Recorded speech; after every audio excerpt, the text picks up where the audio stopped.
সন্ত্রাসীরা এই ছাত্র দলের ভাইরা বোনদেরকে হাত দেয় না, এর দায় কিন্তু তারেক রহমানেরও আছে।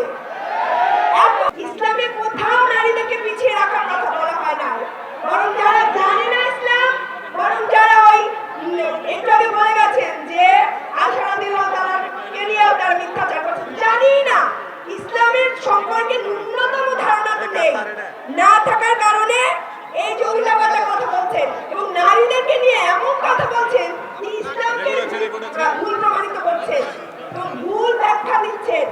আমরা তাদের সাথে নাই, আমরা সন্ত্রাসী চাঁদাবাজ দেখতে চাই না বাংলাদেশে, আমরা সন্ত্রাসী চাঁদাবাজ দেখতে চাই না, আমরা নারী নিপীড়কদের দেখতে চাই না, আমরা তাদের ফ্যামিলি কার্ড চাই না, আমরা চাই সেফটি, নিরাপত্তা, যা তারা দিতে পারবে না, কারণ তারাই সন্ত্রাসী পোষে।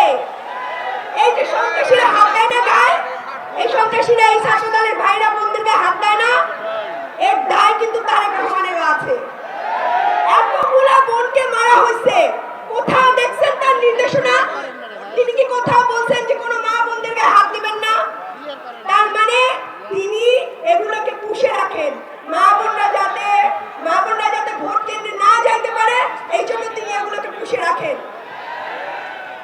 ইনশাআল্লাহ বাংলাদেশ ঐক্যবদ্ধ জোট সরকার গঠন করবেন এবং ইনশাআল্লাহ আমরা মা বোনদের জন্য, সকল মা বোনদের জন্য, শুধু বোরখা পরা মা বোনদের জন্য না, সকল রকম মা বোনদের জন্য আমরা একই সুযোগ সুবিধার আওতায় নিয়ে আসবো এবং কেউ হিজাবের জন্য কেউ এদেশে লাঞ্ছিত হবে না, কেউ অন্য পোশাকের জন্য লাঞ্ছিত হবে না। এটা আমাদের ইসলামে নাই, জোর জবরদস্তি করা ইসলামে নাই।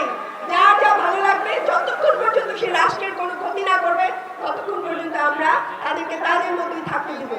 ইনশাআল্লাহ আপনারা দোয়া করবেন এবং বাংলাদেশ জোটের জন্য দোয়া করবেন যাতে আমরা ক্ষমতায় আসতে পারি এবং মানুষের সেবা করতে পারি। আল্লাহ হাফেজ। সংগ্রামীরা